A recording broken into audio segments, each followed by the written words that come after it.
All right, hello, welcome to RMR Training Podcast. My name is Rich Ryan. Today we're kicking it a little bit old school, not super old school, a little bit mile hybrid show.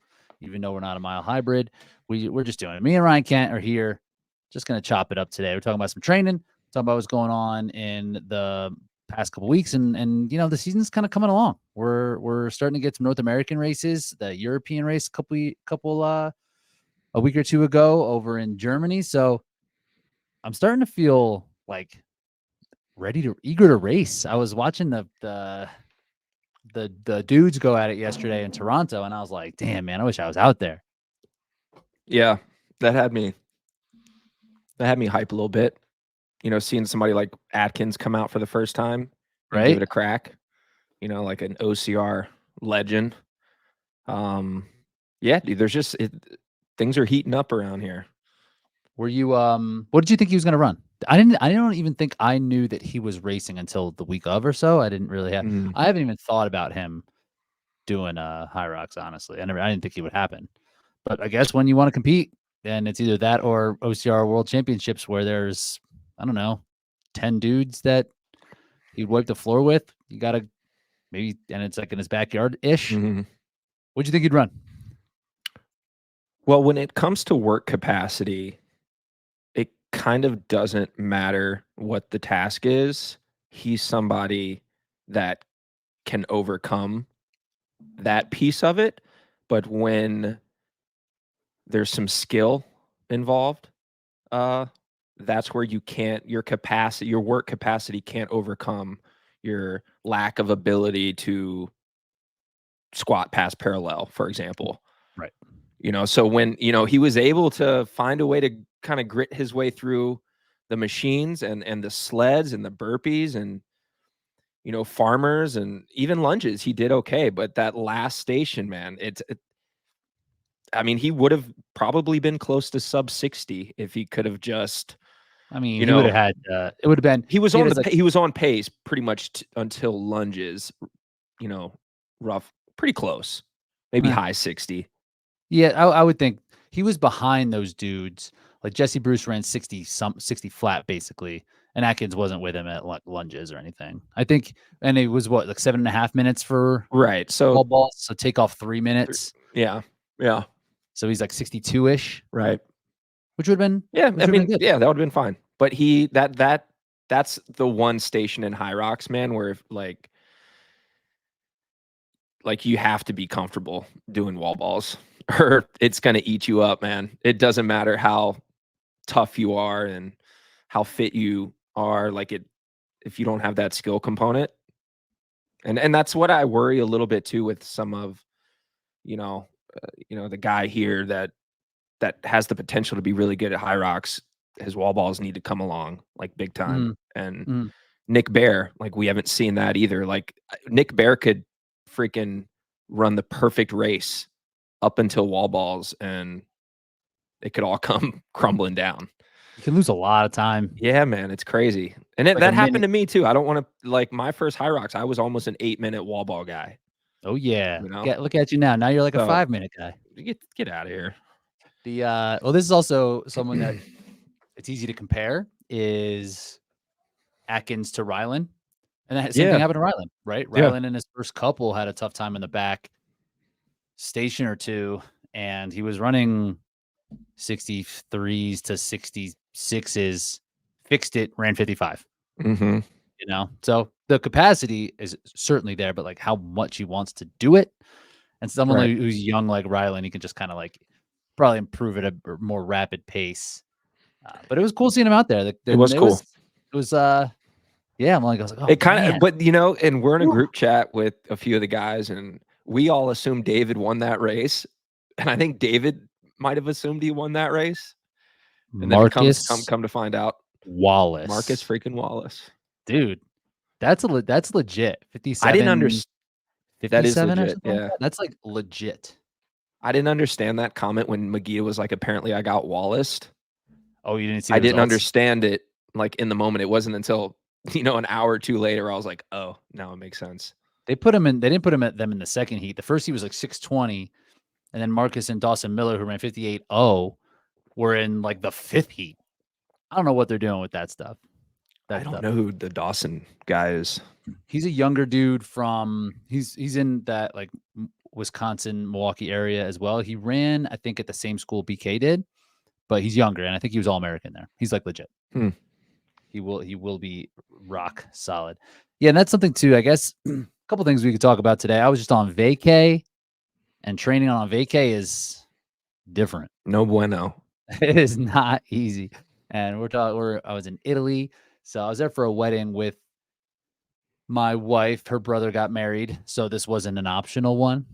Sometimes these weddings, especially destination weddings, you can kind of be like, it's a lot. I don't think I'm gonna make it. But this was not the case. This was not the case for this one.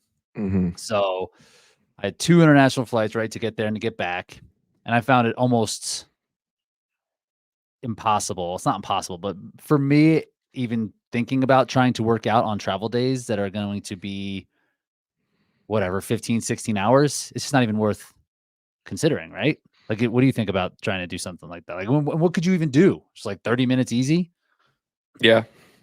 I mean, unless it's like you're in taper mode and you just want to go do a shakeout or something like that. Like, I think it'd almost do more harm than good if you were to try to go and do some quality. So our flight on the way out was, I think, at like 11:30. Or you could do a quality workout before hopping on your plane going to Europe. Yes. That way you're good for the day, but then you arrive the next day. And that's not going to happen. It could, but that's what we're saying. That's like what you're saying. Like, is it even going to be helpful? Right. Like, yeah, it's a full night of travel. Get in at like 8 a.m. Like, we couldn't check into the hotel, so it's like, what do I? That's an off day, and then the travel day from Europe back, because those are morning to evening. That's also just a complete wash too. You know what, man? Just start. Start over. No. Start fresh. No. Enjoy the rest day, man. They're good. I'm taking 1 a week. Sometimes 2. This upcoming week, I got 2 rest days. That's what I was kind of doing. I was like, I'm just going to enjoy the rest. And I actually had a day. The wedding was crazy. It was in Tuscany region in Italy, which is like, damn, wine country, huh? It was beautiful. It was so amazing. I mean, it was like NorCal, right? Like rolling hills, but with a lot more like green vegetation, like with more, I think it probably rains more there. So it was absolutely beautiful. Rolling hills, like, the hillsides are probably like 2,000 feet. It's probably the highest, like the mountain they had there, starting to sea level going up. So it's like some prominence, right? So it's definitely mountainous. But we were out there, and it was like this 1,000-year-old castle where we were all staying. And so they don't have a treadmill. Right? I was like, what if they got a ski rig over there? They're still in the 16th century. They don't have that. They barely had hot water. And one day it was pouring. It was like a monsoon. And I had a quality day before, and the next day, and I'd run a bunch of days in a row. And I was like, man, like, what is it going to do if I do 40 minutes running and like this wet nastiness? And it was like, not paved roads. So I took a third day off too. So I had 3 days off in like 10 days or so. So that's a substantial amount of rest. Yeah, you just got to plan your schedule around trips like this. Like maybe the week prior, you have a big volume week where hey, like the next 7 to 10 days is going to be, who knows what's going to happen, and just have a planned like recovery week. Just trying to stay flexible too. Yeah. Not being so guilt ridden about it. Did you take any notes on how you felt while you were there? That, every time we go international, you got to be making notes on, so we don't stink it up, so we don't race like shit. It was day fine. 3.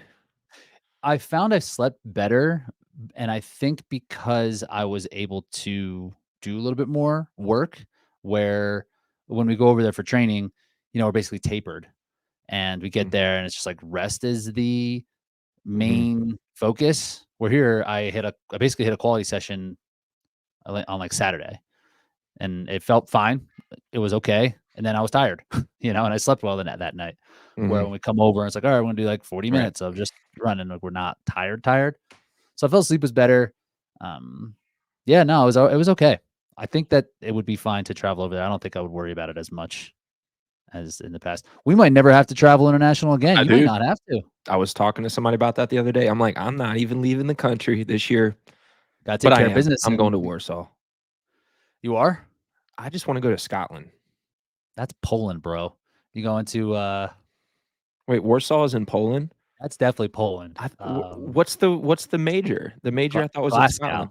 Glasgow. Yeah. You could go to Warsaw all the way over there, but that's in Poland. You're gonna do Scotland for sure? Yeah.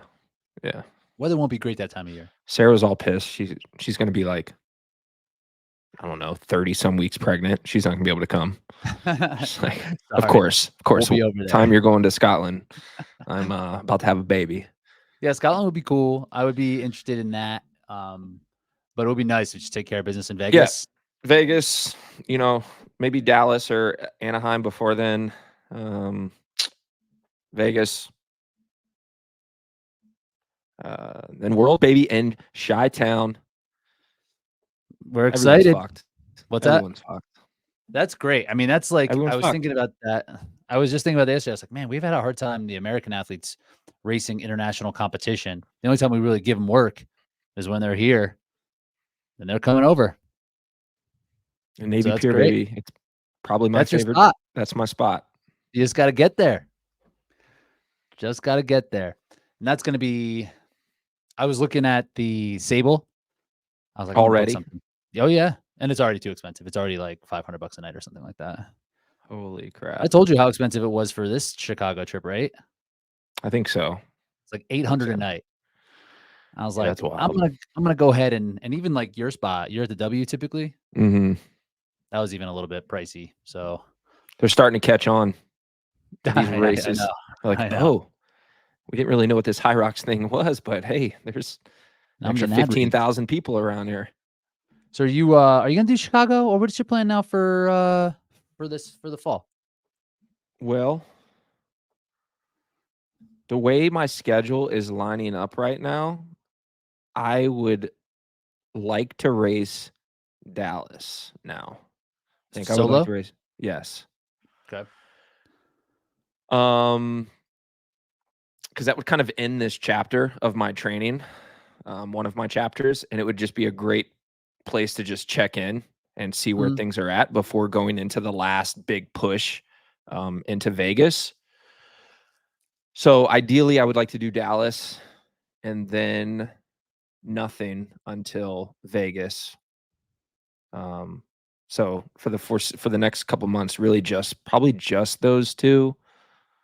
If I end up not going to Dallas, probably Anaheim, but Dallas just works better with my schedule and like just the way the training is lining up. I even have like a down week scheduled for the week after Dallas, so it just like everything makes sense.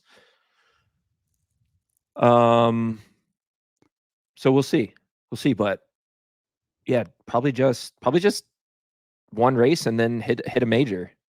Honestly, So you want to get one solo effort in? I don't think I need to, but I would like to. It's nice just to feel it. If it doesn't happen, it doesn't happen, but I'm going to try to make it happen. It is nice to get that little bit of just the feeling, And for the small group, they are racing. Most of them racing Chicago or Dallas, but because this week is Toronto, we have a couple people racing up there. So I kind of put a sim in, and it's about 6-ish weeks out, just so everyone can. It's a good feedback too, and giving yourself enough time to be able to implement what you learn from the feedback is. You need a little bit of. You should have some space. Like if you're looking just to feel it, I think even like a 2-week turnaround is enough to like then feel improvements for the next race, but to actually be able to change your training and adjust so that you can make up for some of the things you may have missed or kind of cheer up some things. 6 or 8 weeks is a good spot. I agree. You'll be less fit, but you'll have good info, good intel. What's going to be your first race? Chicago. Okay. Chicago for sure. And I was going to do doubles with Plyo, but Plyo's going to do Hong Kong now. So if you want to do doubles in Dallas, we can do it. Solo. Okay. Okay. Yeah, I was planning on going to Dallas, but I might just go. I guess I got to see how that will work. Back-to-back race weekends. Have you done that? Back to back? Yeah. Like For Hyrox? Hyrox. I don't Hyrox. know. I don't think so. I don't think I've ever done that either. How doable do you think it is? It's obviously doable. Yeah. But what would you consider for it? Mm. What do you mean, like the week in between? Like, Just like, do you think it'd be valuable? Like, do you think you could race well in both? what's the purpose of doing both? Well, I just need like to get races in, Uh, right? Like if I yeah. run, say in Chicago, I improve my time, but not by a lot. Like I run like what Marcus ran, 57:50, and now my 2 times are better, but I could be like, oh, I'm fit. I could do this. Yeah. Or, I would just do a 2-week taper, hit the first week off of 1 week of taper. You'll get a big stimulus and then go into your second week taper. And who knows, maybe you respond better or worse, but one of those is bound to go well, I think. I wouldn't start my taper 2 weeks out from that first race. I would start my taper going into that first race, and then big stimulus, may even come back the second day, or not the second day, but the day after your Hyrox, and try to get in some like easy volume rather than taking maybe like the standard rest day or something. But a double taper week would probably make the most sense. And the second race would have 2 weeks taper, but you would also have that big stimulus in the middle that might kind of make everything work out in the end. right. Where the other option is Anaheim, which is then December 7th. So that would be 3 weeks. 2 week, yeah, 3 weeks after Chicago. Mm. So it could be like a little bit of wiggle room to improve. And I guess that depends on how Chicago goes, right? Because it's like if I You should smash, just do all 3. Screw it. right, right. But then, like, yeah, if like that would make it hard to bounce back for Vegas, truly. But I got to get there first. And that's Exactly. right. If like I hit something in Chicago, and it's like, okay, cool, I ran like 57 flat, and then to come back and do 2 of those back to back, I'd be like pretty set. It was that year that Tobias did that. 3 weeks in a row. 3 weeks in a row. And he ran well, like all of them. Yeah, that was when they were paying out for individual races, remember? Yeah. And I was like, damn, that's like, you must have made $3,000, three weekends in a row. Yeah. So we'll see. So I don't know. That's the plan. I think I might be at all of them, one way or another. Might as well. Might as well, dude. The thing that's in the middle is 20-year reunion is the week between like Dallas and Anaheim. Did you go? Is yours happening? When's yours? It happened. I did make it. Did you go? I had You to go to didn't go? Florida. It was the same weekend that I had to help my sister move. You were all fired up. Bummer. You're gonna be like, check it out, man. Only I'm like fit. 20, 30 people showed up anyway. How many did you graduate with? Like 450. Oh, and that's all that came? Really? Yeah. Damn. Yeah. That's tough. Yeah, well, I got one buddy pushing hard to go. He's like, come on, we should go. And all my friends are like, no. That's the thing. If I was going to go, I just want to hang out with my buddies that I would hang out with anyway. Mm-hmm. So I think I'm going to skip it too and just go to Anaheim. Just go to Disneyland instead. Do it.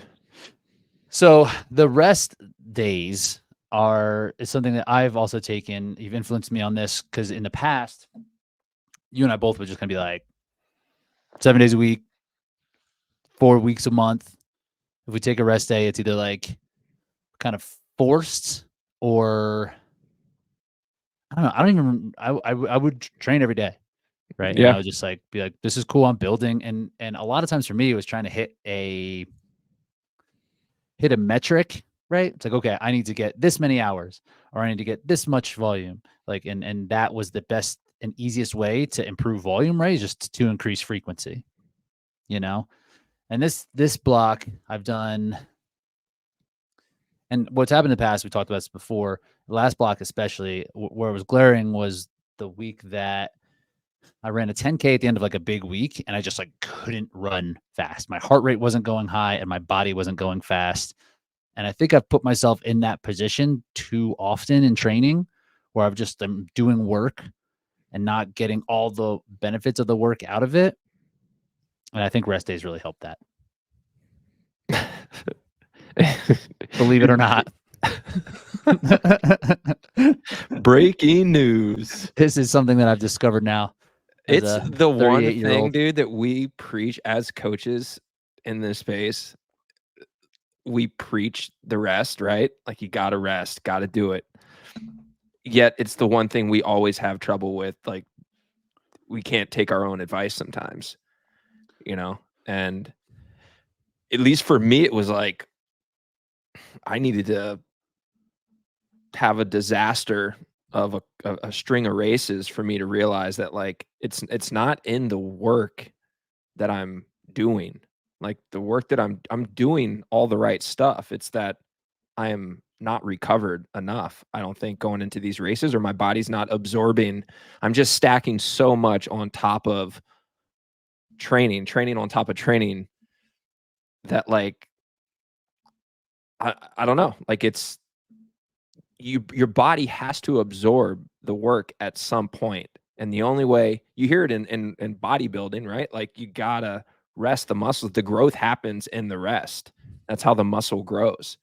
And the same can be said for our cardiovascular system. Like, I think it's good to have a day every now and again where, like, our heart rate doesn't get up to like 130 or 140, for 24 to 48 hours. Like, give your heart a rest. Right. So I'm glad that you're now coming around to that, because I think it's been a game changer for me in this training block that I'm currently in. And it just kind of gives you like a mental reset every week too. You kind of have this day at the end of the week just kind of waiting for you. You're like, oh, I just got to push through until Sunday. Then I get my rest day and, I'll eat a bunch of food, get a bunch of sleep, wake up on Monday feeling rested and ready to go for another 6 days, rather than being in this continued cycle of just feeling like dreading just tying up your running shoes and going out the door because the fatigue is just like built up so high, whereas like every day I'm just kind of like not rejuvenated, but just like I'm ready to get after it. I don't feel like I'm slogging any days. I train with purpose, and, having one day off a week allows me to be that way, because I'm never in this like crazy amount of fatigue. Like, sure, by Friday, Saturday, I'm like, oh, I can't wait till Sunday comes around. But it's like, it's there. You've made it through the week. Yeah. So it's been good, man. I like it. And you stopped wearing the heart rate monitor? I did. You did? Yeah. So you haven't necessarily got it. So most of how you're feeling, it's intuitive. I've been going off of really everything RPE. Nice. For the last 4 months. Hmm. Even when I go to the track now, I don't even look at my splits at the 400, 800, 1200. I think a part of me last season got away from, I was so split based, like obsessed with splits, that like I almost forgot what a race is supposed to feel like, because I'm like worried about the numbers of everything. So going out and doing workouts, and I'm letting my body dictate the effort that I like want to put out.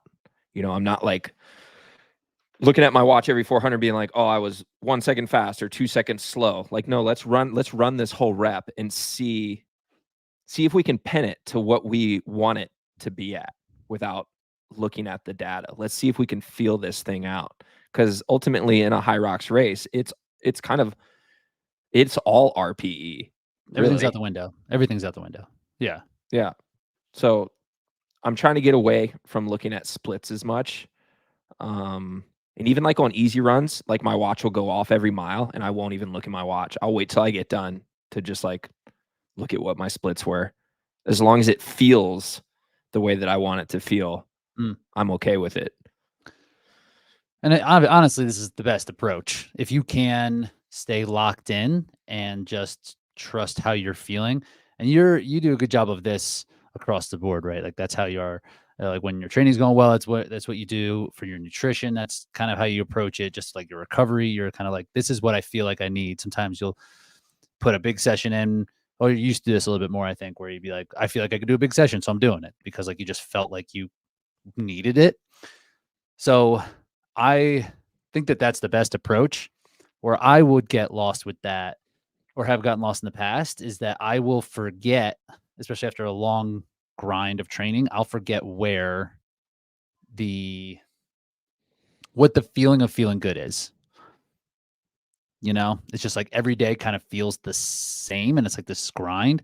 So and I can do it, but I'm not necessarily getting the benefits because I'm getting some benefits, but not maybe the intention because I'm overcooked. So for me now, being a little bit more locked in with heart rate, I can see how that's responding versus how I'm feeling. Mm.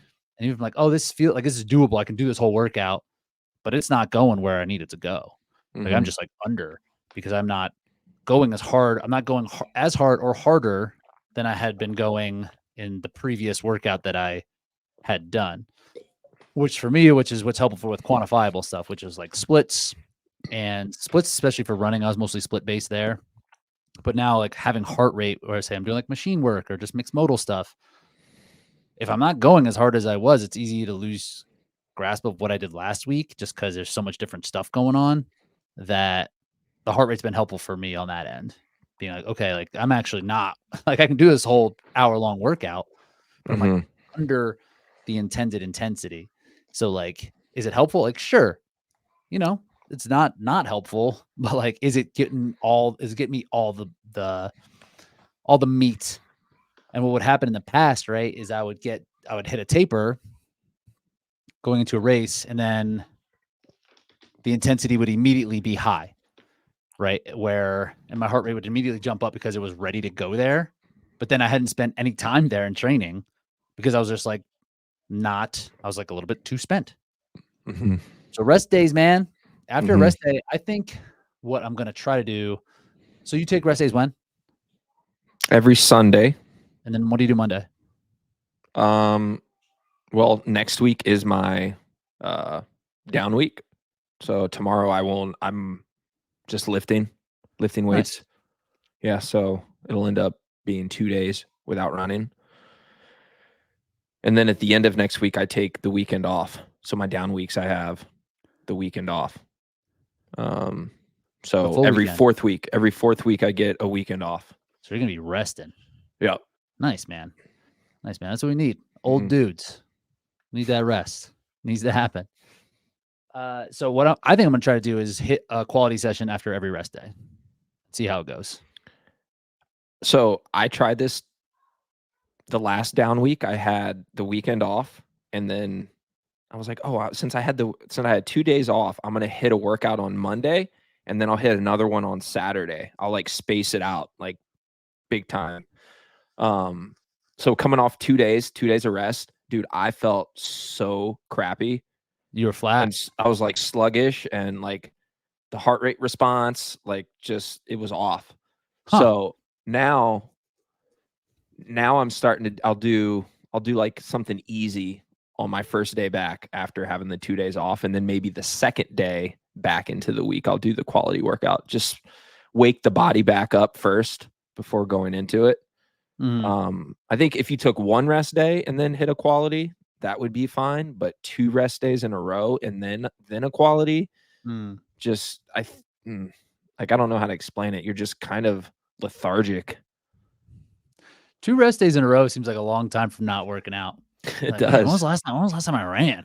But then after you hit, like once you get your groove, like day 5, day 6, after taking those 2 days off, dude, like everything's firing. Like you just feel like $1,000,000.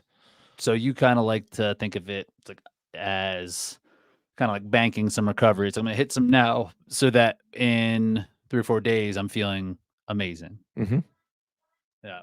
I seem to get a quick turnaround where it's like, okay, I'm here. Like I'm rested. And I think, yeah, 2 days might be a bit much. Yeah. 2 days is like, it seems like forever. So I think like with 1 day and then hitting a quality session, I think I'm going to play around with that and see Could how you that. imagine just like working out on Friday and then being like, I'm not doing anything until Monday? That's what I'm But saying, that's man. what I'm I gonna do do. 4 days a week, 6 hours a day. That's what I'm still planning on hitting that. Maybe I'll do that for Vegas prep. I just hit 55 miles this week. That's my biggest week in like 5 months. That's good. That's All good 6 running. days too. That's good So running. You feeling okay? yeah. Yeah, I posted in my stories yesterday. I don't because I'm working in reverse right now. I'm doing these like longer, you know, intervals, we'll call it. And, normally I would start with shorter and work to longer, but I'm in reverse. So I feel like I don't have a ton of speed right now. But I'm feeling like my engine is like really strong. So that's good. Once I start laying on the icing on the cake, man, I'll be ready to go. Yeah, I want to touch on this. It's something I've been thinking about because I'm kind of building back into running. The sprained ankle took some time.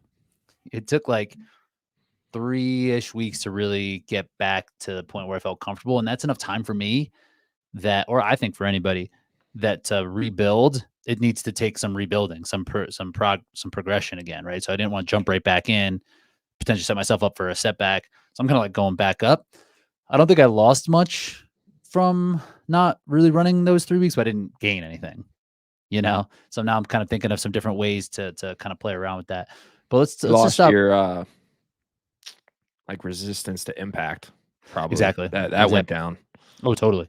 And I need to be really careful with that, especially like with lower leg stuff. I think it's just getting a little older. It's like I don't want to deal with some soft tissue issues right now. It's not a good time. But for rest days, real quick, why do you think it's hard to take rest days? Because we feel like we're not progressing like towards our goal. Like if we aren't doing something, we're not getting closer to what we set out to achieve.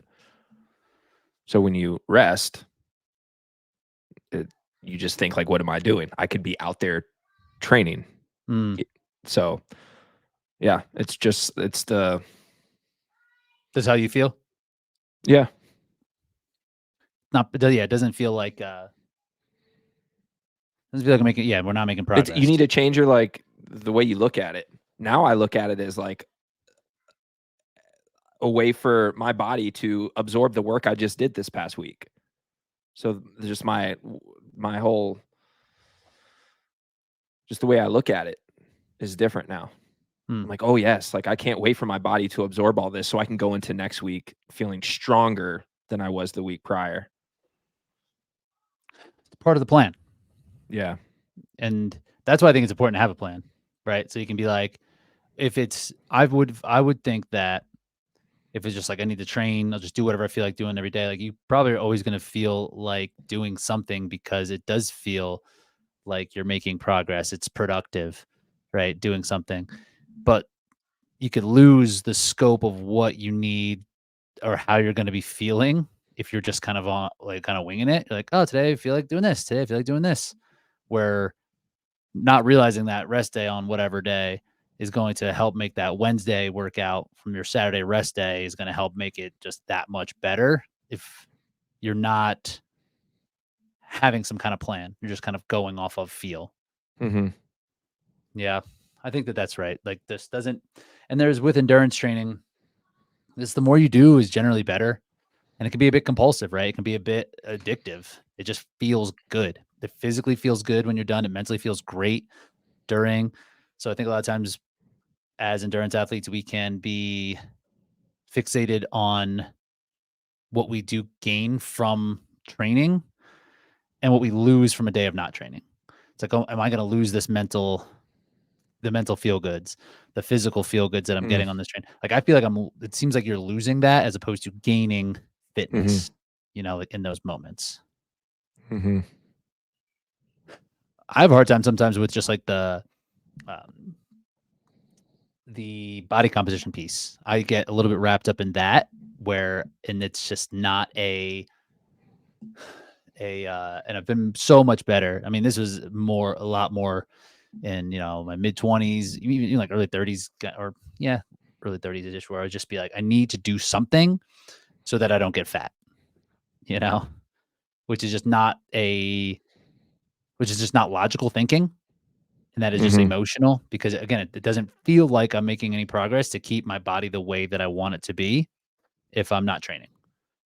And that's very easy to really start to kind of Is it spiral more into. about what you think about yourself or what you want others to see?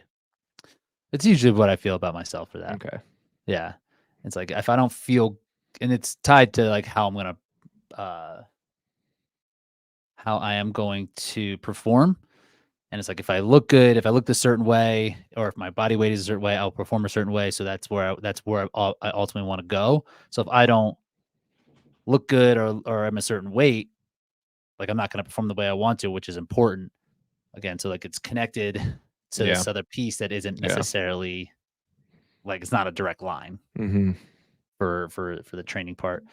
I know that's hard. That's been tough for me over the years. Like I'm definitely better now. It's more because I'm just tracking the data of it. It's like I take a rest day and my weight is the same, or like my body is the same. And I just feel a little bit, and I feel better later on. And that was even after this trip. Like my nutrition was trash. It just trying to eat regularly on vacation like that. And dude, Italians go hard on some cured meats. Everything is just like a salami sandwich. So it's like not even incredibly like it's hard to get a great amount of protein because the meat is just so fatty and the pasta and pizza, delicious. Right. But I was just so inconsistent. But I stepped on the scale today on first day home and I'm the same. I'm like, oh, great. So I think collecting data for that has really helped me with that mental part of overcoming like the body composition kind of spiral where it's like, oh, I can't eat today because I didn't train hard, Right. you know? Right. I almost want my weight in pounds to be up and my body fat percentage to be a little bit higher when I'm deep in a training cycle. I think it just helps you it can help prevent injury Oh yeah. too, like that rest day for me, like yesterday when I got done with my long run for the week, actually I had some wall balls to do in the evening. So after my wall balls, there's a chance I might weigh I might be in the low 180s by the end of the week, but after taking, the rest of yesterday off the afternoon, evening, and then having all day today, I might wake up tomorrow morning and be like 190, 191. Mm, Got extra fluids in my belly, mhm, just more calories. And, but then I'm ready to hit that week hard because I have this like stored up energy that's ready to go. So I almost look at it like if I am kind of vegging out and like kind of snacking a lot, I'm just like, whatever. Like I need it. I'm mhm, gonna I'm gonna burn it off this next week. So almost every week I start around 190 and then I get pretty darn close to like low 180s by the end of the week. And then I have my day to like reset, eat, and then I get my weight back up and then I train again. So I'm never really in this crazy caloric deficit. mhm. I feel like my body's recovering from the training much better. Um, so yeah. And I used to care about, I think, the way that I looked a lot more like earlier in my career. And now I'm just like, dude, I just want to perform. Right. And like you said, some of it is tied together. Like you can't go out there looking like not in shape. Like that's not going to be good. But like You you can't don't be need to be. carrying extra weight, right? Like, Yeah. yeah, like extra like body fat's not gonna serve you in terms of performance. It's just not. Like, but when you're saying for recovery purposes, like having the extra calories and a little bit extra fat is going to help with like your sleep and recovery for sure. Yeah. Yeah. For sure. Yeah. That's why I find it hard to stay super lean when my volume is very high. If Mhm. I'm very lean and my volume's crazy high, I'm just not gonna recover well. I'm not gonna sleep well. Yeah. It's not good. It's not sustainable. I'm gonna have like shitty headaches. But when it's like a little bit lower, stay a little bit leaner. And that's something else I'm playing around with too, is like how the body weight going into race day is gonna change things or not. But it'll be fun. So rest days, take them. We think that they work. So I mentioned something else about the running piece. You're starting off, you're doing longer, slower stuff now, and you're going to sharpen in.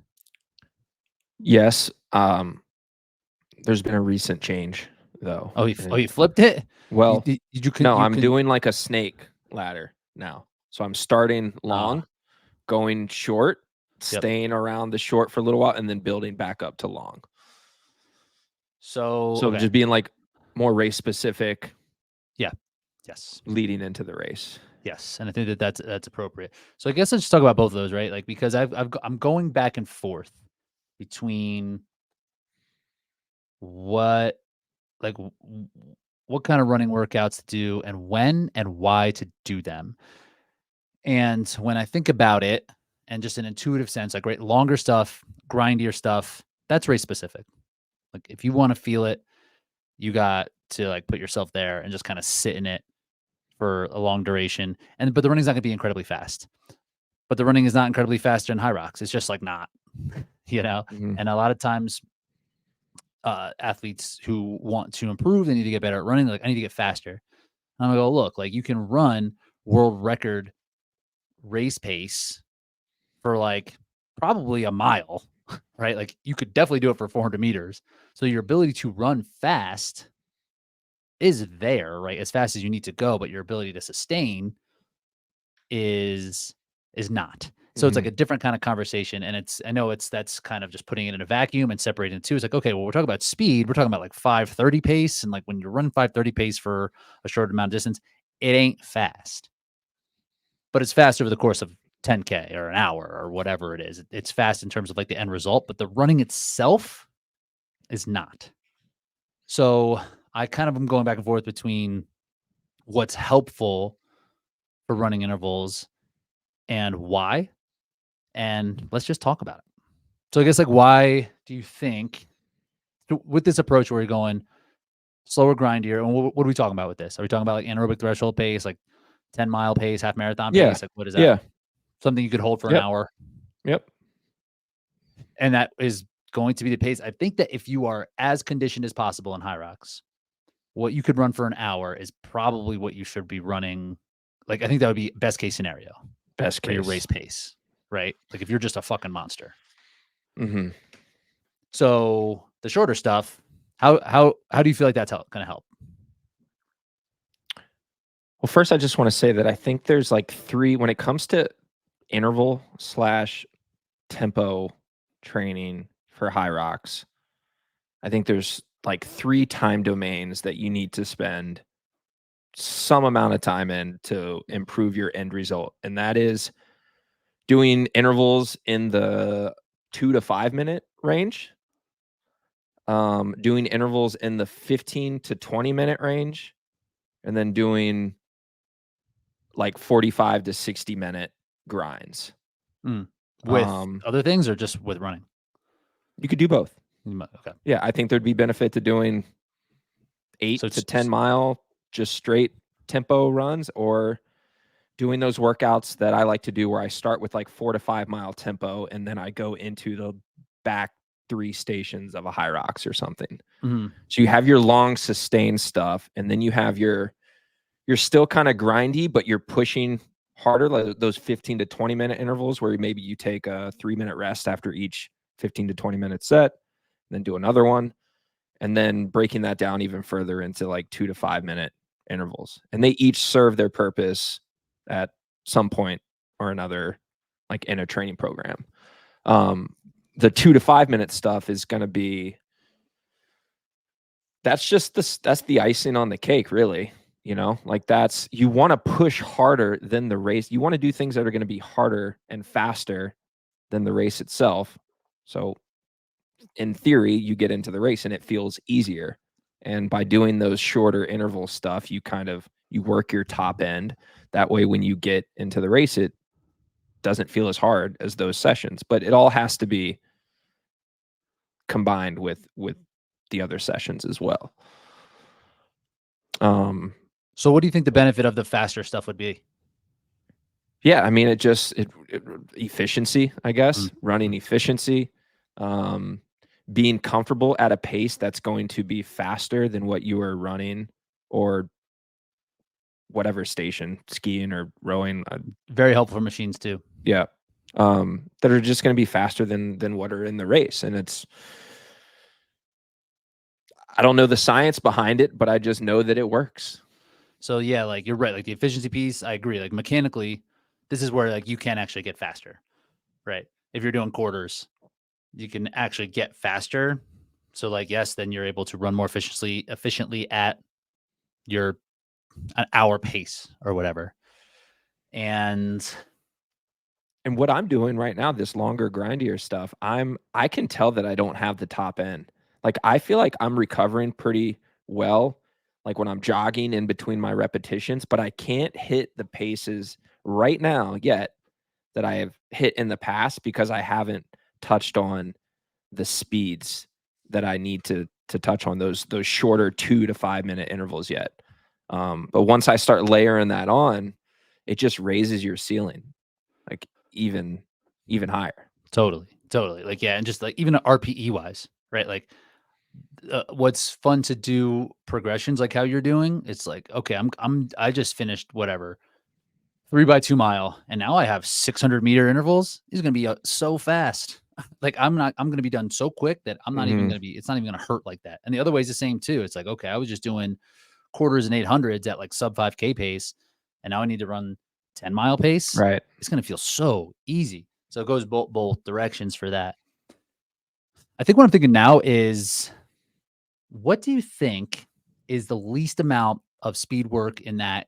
Yeah, like let's call it 90, like let's call it 70 seconds. We'll say quarters from 70 seconds to like 5-minute range. Like, what do you think the least amount you could do in a training block that can help you still improve your speed and efficiency? How do you want me to break that down? It could be Sessions per week Could or be sessions per week. It could be sessions per month. It could be within a training block, how much you'd want to do all of those things, where it would kind of fall, like how, because that's what I'm thinking now is right. Like my strength needs to improve as a runner. Like it always just has like this, the totality of this race is what hurts me. Like Mhm. the hour of it all is just not something I love, but I still want to be faster than everybody, but even doing mile repeats, I think is too short. Right. So I'm like, how little of the high end stuff needs to be done? So however you want to take that. For anything under, I'm thinking about what's coming for me, and I have one 400-meter workout where I'm gonna do 20 by 400 with, 30 to 45 seconds rest. So that's still like thresholdy pace, right? Right. Um, but still, you're looking at, 75-second intervals, roughly. And then I'll have a 600-meter workout, that'll be, 2 minutes an interval. But that's it. Literally 2 sessions. Everything else is above that For the next how long? for the next, 8 weeks. Okay, so doing one every 4 weeks of higher end stuff. Sure. Yeah, Yeah. I think that's kind of answers the question, right? Yeah. So, Just not a lot, not a you lot. know? Yeah, yeah. I think I want to do that maybe every other, because I'm a little bit behind on it. Just like, and having it be whatever 8 to 10 by 400, like not crazy, but With just like short rest or lots of rest? if it's 400, maybe 1 to 1. Yeah. So not even so I don't even necessarily want it to be like this sustained grind. Like that 20 by quarter, that's gonna be a grind after 8. You're gonna be like, "Oof," and like your heart rate's probably not gonna come down too much, right? Within Mhm. that. But I would kind of want to get it up and then just bring it down. Mhm. So maybe I'll even go heart rate based. Like one time in like under zone when I'm like mid zone 1 or whatever, it's like I can go again. Just so I'm not taxing myself so bad cardiovascularly, but still getting some of that mechanical stuff because it is important. It is important. I mean, if you really wanted to, you could alternate weeks. You could do, if you had 2 quality sessions per week, your Wednesday session could be short speed work. Your weekend could be those 15 to 20-minute intervals. And then the second week, you could do shorter on Wednesday. And then on the weekend, you could do your long grindy. And then the next week, you go back to quarters and 15 to 20 minutes, and then quarters and 45 minutes to 60. And play with that. I think that that's appropriate. I'm doing that a little bit with small group, and almost because it's like damn, like a 45-minute grind, and then like a 60-minute grind on like Tuesday and Saturday or whatever. It's like a lot. No, it's definitely a lot. You're just like sitting there too much. Train two different stimuluses on Wednesday. Hit one on Wednesday and then hit the other on Saturday, and then the following week you can switch them, alternate. Right. And that way you're covering all within a 2-week span. You covered all your bases. And it doesn't need to be blocked out as much. And I think that's I think that's what this Hyrox training will start. At least that's kind of where I'm kind of like edging toward, is kind of moving away from block periodization more into undulated like periodization, where it's like goes up and down and different stimulus on one day and the other day, but it still follows a progression but stretched out over a longer time period, as opposed to like 6-week block of this, 6-week block of this. Like, I think it does kind of need to touch back and forth a little bit just so you're not missing it. One time, I think Bubble said this to me. He's like, yeah, Hyrox is kind of like spinning plates, Hyrox training. And I think it's a great way to think about it, because there's so many different pieces and you just got to kind of keep them all moving at the same time. But that's where we can get in trouble with not taking rest days and stretching things out over the week. It's like, where do I hit my high end? Oh, I guess let's do it Monday. And then I'll do grindy on Tuesday. It's like, oh, where do I do my machine intervals? Oh, I guess I'll do that Wednesday, right? And there's no space to absorb the training, to recover from the training. So yeah, I'm kind of leaning more toward that like undulated model. Nice. See how it goes. See how it all goes. You sound a little bit confused. You sound like you're a little bit unsure of your approach. It's just a process, man. I feel fit. I feel really fit. I think what needs to happen, no matter what, whatever training block you're doing for Hyrox, you need to spend time, like 45 minutes to like 70 minutes of just like doing the stuff, of just like sitting in the discomfort. And I think if you do that like once a week, you're probably going to be fine. It doesn't even need to be once a week. I think once every 10 to 14 days would still be, I think, enough. Could be. Yeah. Yeah. If you're on a long enough timeline.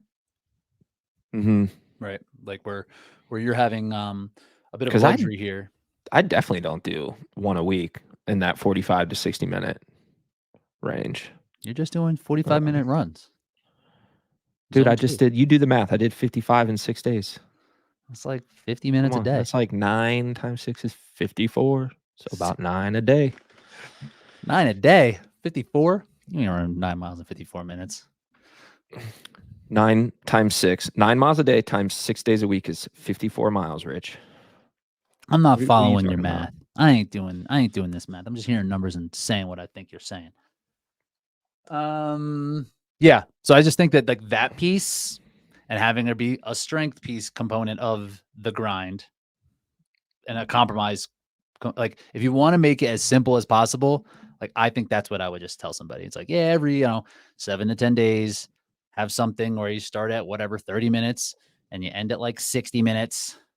What do you think the longest would be? For just like a grind?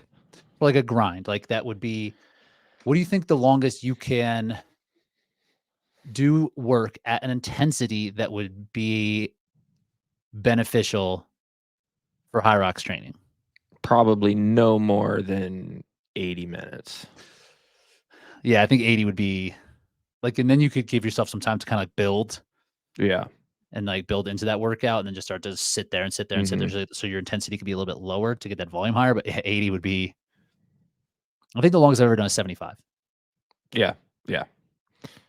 I mean, I'm not going 80. I'm just saying that's what I would cap it at. No, I know. I got you. I personally like 65 to 70 maybe at most, just like a little bit over like race duration. Yeah. Just to give me the confidence that I can push for as long as I need to. I don't feel like I need to go work hard for like 90 minutes that and often. I think that's the thing, right? Like you need to be able to be in an effort 35 minutes in and be like, I have 20 minutes left, and not feel like 20 minutes is an eternity. Right? Like where a race could feel that way. You're at burpee broad jumps and you have 30 minutes of the race left or whatever it is. Like that has to be, you have to be able to know that you can sit in this discomfort for 30 minutes and not be like, how am I going to get to this finish line? You know, I think like after that, do whatever. Do whatever you think you need. Dude, I'm realizing right now how terrible my aerobic just foundation had gotten like later last season. I feel like I lost, like, even though you're still doing like a ton of aerobic work, like a lot of it is still aerobic. I just needed to go back to a lot of just like easy zone 2 stuff. It is crazy how much, if you have the time to spend doing just like zone 2 stuff and building up your volume slowly over time, dude, it's insane what it can do for you. Like I am feeling away on like easy. I know easy runs don't mean anything, but I'm feeling away on easy runs that I have not felt in a very, very long time. You know, and maybe breathing it's some, wise, yeah, dude. all of it. Yeah. Like normally I'd feel sluggish on an easy run. And dude, you might catch me out there running like 8:30 pace because I'm just like tired from training or whatever. But my body is just recovering so fast. And every day I start running and my body naturally just like works down to a pace where it's just like, okay, like we're good right here. Sit here all day. Like 7-minute miles, like day in and day out. You know, some runs sub 7, like for an easy average, you know, like that has not been the case for me. Normally my easy runs are closer to like 8-minute miles. Yeah, nice. You know, so and that goes back to the thing, right? It's like if you can do work like that with less exertion, like that should translate fairly well to race day, because again, the running's not fast. 8 minutes to 7 minutes, like that pace is not fast, but you're able to do it aerobically. So you can kind of go there. Right. And I think that is the same when we talk about, oh, I need to get faster for Hyrox. It's like, yes, you do, you could, but most likely you just need to get stronger. Just need to get stronger. Want to work out of the weekend? Sure. What you got? Let's see. I did 4x2K. Okay. Earlier this week with a big workout. 400-meter jogs in between. The first 2 reps were just running. So 2K run, 400 is it on meter track or is it track on the track. Yeah. Okay. 4K run at like threshold, 400-meter jog, another 2K at threshold, 400-meter jog. And then the third rep, I did 10 burpee broad jumps every 400 meters. So at 400, I stopped and did 10 BBJs. At 800, I stopped. At 1200, and then at 1600. So I got 40 reps. And then on the last one, I did 30 walking lunges every 400 meters. With weight? Yeah. So just like my 70-pound thing. So it was nice. It like, I got to work on the running piece. I got to work on some compromised running, and some specificity. So it was hard. Oh yeah. And on the last rep, or not the last rep, the last 400 after the lunges. So lunges at 30 lunges at 400, 800, 1200, 16. And then when you finish the 2K, I had to go into 60 unbroken wall balls. Nice. So that was. You're able to do it? Yeah. Nice. Yep. Hell yeah. Look at you doing Hyrox stuff. Dude, 4x2K, you feeling like cross country out there? It's the fall. You getting any? The You got long any? workout, dude.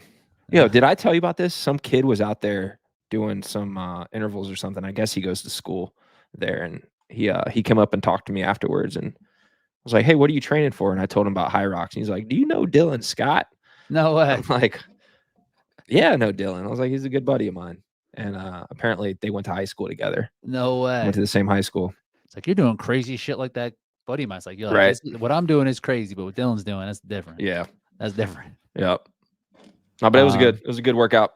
I like that. That's a good one. Yep. Yeah, man. Is it feeling cooler? No, not yet. No, not there. Not happening. This is where you're gonna miss the Colorado. I mean, all summer, and like, yeah, we're it's still gonna be like 80 today. I mean, how it is. It was like 45 when I woke up this morning. You know, and it's gonna be like cool, feel cool until about, I don't know, 2 o'clock.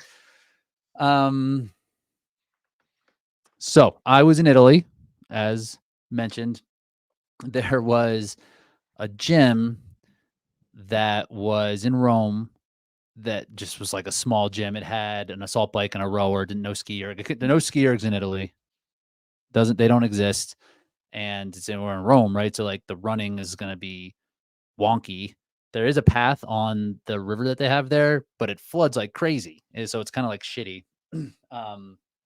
So I wasn't doing a lot of like compromised style running, but I did this workout after a rest day where it was assault bike, 32 minutes for max calories. Every fourth minute, I did 12 burpee box jump overs. So that was part one. And then I think I got 400 something calories in the 32 minutes. Then directly into 50 wall balls, 1,000-meter row, 50 wall balls, 1,000-meter row, 50 wall balls, 1,000-meter row. It was 200 wall balls and 1,500 meter of rowing.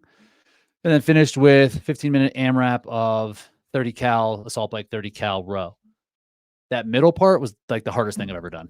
Like after being on the, because the assault bike then into those burpee box jump overs, how I would go over them, I was kind of crouched. So it was way more legs than I thought. I just never, I was just always kind of in a squat position. And I get back to the legs, like, oh my God, my legs are dead. And then doing what's funny is there's my buddy Vince in our small group, he asked me about programming. We talked about this like either last week or the week prior. And he's like, hey, when you're programming like workouts, is some of it just like arbitrary? Like you just throw stuff in there, like there's no, and I'm like, kinda, because the point is you just want to work, right? Like, yeah, you have the sessions that there's a intentional stimulus that we want to hit, and other times it's just like, let's go work and let's grind. And this seems like one of those cases where you combined two movements back to back that you did. It was like, unforeseen, the legs part. The legs part, where I wanted to do burpees because I wanted to have some burpees in, and I wanted to do something that I wouldn't slow my work rate. Right. I didn't want it to be like a number. If I did 20 burpee box jump overs or more 30, there'd be a point where I'd be like needing to kind of chill so that I didn't like kill myself. So I wanted to be steady. Like 12 took about a minute. Right. So it's like I can do a minute of this work and get back on the assault bike and have everything kind of like pegged at a certain intensity level. But my legs were just like whacked. And then going into that row wall ball portion was so hard. I was like, I can't believe how hard this is right now. And the last part wasn't great. That was some work though. Yeah. That's what I'm saying. Yeah. That stuff translates, man. It's been interesting getting this ankle injury and then doing a lot of work without running. It's like, oh, okay, like I can do the same amount of work, but I'm just not going to be like running. And so that's been illuminating and been kind of fun. Yeah. I did a tempo run just like straight uphill. It's like in this winery, I ran down like a mile and a half, and then I was like, I'm just gonna do 35 minutes hard up, and I got like 1,800 feet, and it was just like a grinder. And I was like, this is gonna have to do because there's no flat, nothing else to do, right? And I just want to get a sustained effort. That was a little wonky too, just because the footing was a little tough, and I don't know, like undulating up. Have you never done like an uphill tempo run? I'm sure you've did that back Spartan days. It was like hard to kind of sit at a certain pace because of the undulating terrain, but whatever. All right. Nice, dude. Nice. Well, welcome back. I'm back. Feels good. Shouts to Meg. She's throwing down this weekend in Amsterdam. She's locked in. She's very fit. I think it's going to go very well for her. Absolutely. What do you think? What do you think on the men's side? Loaded I mean, you field. got to go with Alex. Alex, You got to go with yeah, Alex. yeah. Yeah. JK, And maybe. then, I don't know. I'm pull for Dylan to get that 2 spot. I think he can get it. That'd be great if you could knock out Yeah. a qualifier right from jump. I mean, this is going to be the hardest race to qualify in the whole year, right? Because there's not going to be any roll downs. The U.S. race might be pretty crazy too, but nobody has a qualifier now, so everyone who's coming is going for it. And that race is on this Thursday, correct? It's on Thursday. Thursday. Yeah. So don't know what the deal is with that. That's exciting stuff, man. Are Exciting you healthy? stuff. Are you, other than your ankle, feeling good? Yeah, taking rest days, man. Taking rest Nice. days and not running a ton, so I don't feel like shit. All right, dude. Expecting some big things. We're gonna have to. Get some ESN product in you. What's your ESN product of the week? What's your what? Dude, I'm crushing the vegan protein right now. Vegan protein. Vegan protein. Because you know me, it. I'm lactose. I'm lactose That's intolerant. true. Weighs a little much. They don't have a casein right now. So you're going veggie protein. Is it chalky? Vegan. No. That's Nice. good. I've been doing what Meg was doing. I mix it in my yogurt, man. That's the move. That is the move. That is the move. And then the daily. The daily is just Daily's awesome. I love it. Yeah. Daily's so good. Yeah, I've been taking that daily, and I got a post I've been throwing some workout. beta alanine in that daily too. Just get that tingles going. Yeah.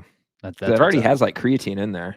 Yeah, that's like my go-to drink every morning. I had a little bit more creatine in there as well, just to make sure I'm just getting it all. I'm down with the daily, the athlete stack I take every day. There's basically a huge multivitamin is what that is. And recharge has been my jam. It's just like a recovery, a post-workout kind of protein, carb, has creatine, has electrolytes. Drink some Powerlift too. Do that. All right. Do it. That's it. Talk to you soon.